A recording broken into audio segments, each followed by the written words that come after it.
This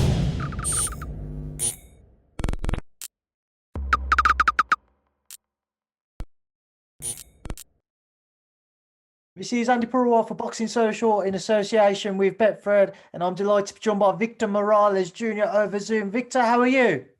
I'm good. How are you? I'm good, thank you. I'm good. I appreciate you giving up some time today. I know it's early in the morning where you are, and you've got a full day ahead of you. So we'll try and get straight into the boxing talk. Victor, I know you're boxing on February 13th, an opponent yet to be announced. Have you got any update or knowledge as to who you'll be facing yet? Yes, I'll be fighting a former IBF world champion, a former flyweight. His name is Rodrigo Guerrero. He's a featherweight now. He's going to be coming to fight. He's been in there with a lot of experienced pros. He has a lot of experience, so this is going to be a good step-up fight. Talking about that, you mentioned Rodrigo now. He's been around for many years. He's got the experience. What are you expecting him to bring into the fight that you previously haven't had to come up against? Just someone with the experience that he has, with somebody that he knows what it takes to be at the top because he's been at the top before. So I assume that he's going to come in and try to break the young guy that hasn't done it yet. That's what I expect him to come out and do. Victor, do you feel the pressure now because of, again, you've had such a decorated amateur background, and reaching 13-0, there'll be a lot of expectation and excitement to continue to build around you and your professional progression. Do you feel the pressure to live up to that and to start to make even bigger statements? No, it's not so much that it's pressure. If that's just something that we get over in the amateurs, really, being at all the national tournaments that we go to. I don't feel any pressure, but I do know that I have to go out there and make a statement each and every fight, because every fight from now on is a step up. There's no staying busy fights anymore. Every fight from now on is going to be a step up. It's interesting you say every fight, especially now, is a step up. In kind of these uncertain times, a lot of fighters have struggled to get out, and it's been hard to match fighters in a positive way at times because you can't get certain fights agreed. Maybe fighters want a bigger purse than what they would be able to get in normal circumstances. How have you found trying to kind of manage your career throughout this pandemic? I know you haven't fought in it yet, but how have you found training and what have you throughout it? Well, last year we knew that we probably weren't going to fight.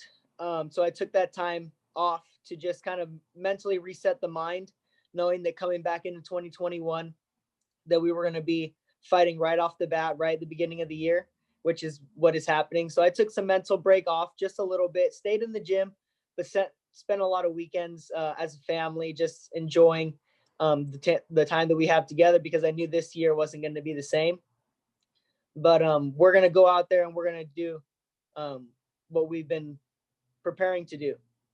Victor, how key do you think it is that you was able to, you said there, you was able to kind of mentally rest last year and kind of switch off from the sport a little bit? Usually, fighters from the days of early amateurs, when they're 12, 13, 14 years old, up until the day they retire, unless you have a serious injury, fighters, especially at the elite level, will be in training camps non-stop.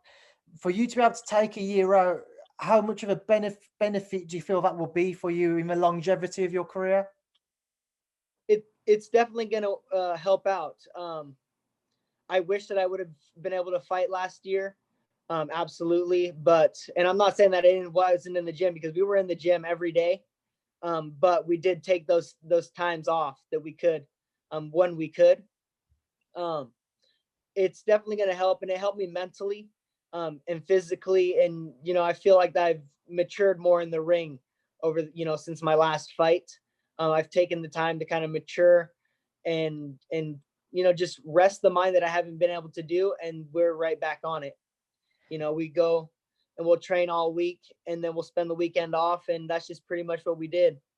But now that we're back on track, it's camp after camp now.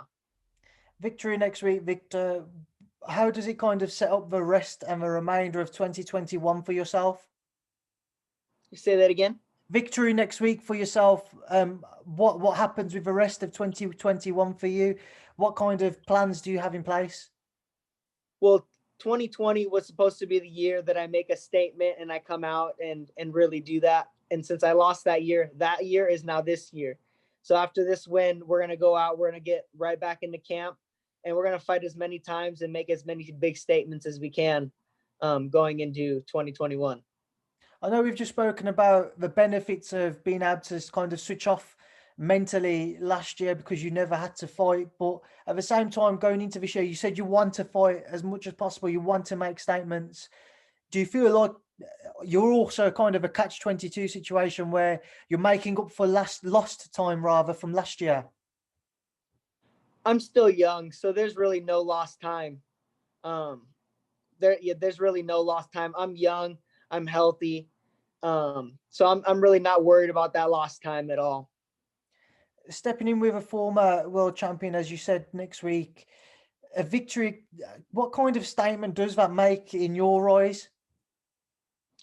Well, the statement it makes is that, you know, I'm able to do what I've been saying that I can do, and that I'm going to go out there and perform to the best of my ability and to show that I'm world-class material.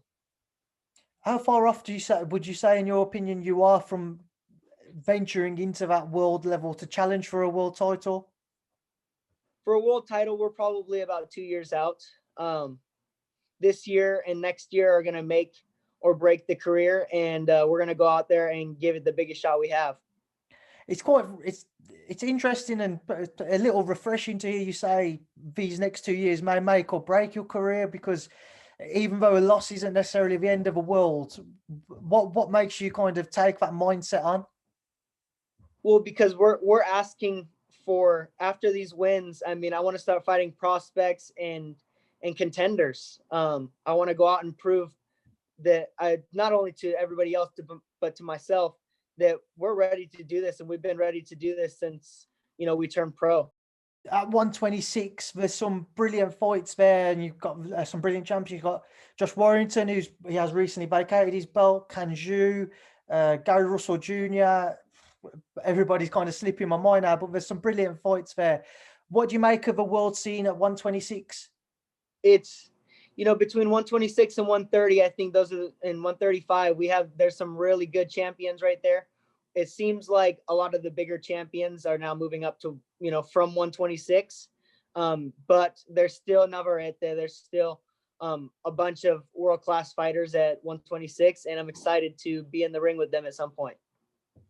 Victor, for you, who do you see as the number one at 126?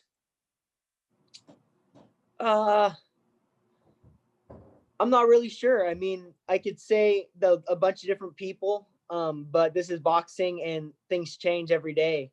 Right now, I don't see, off the top of my own head, I can't see, you know, the top 126 pounder.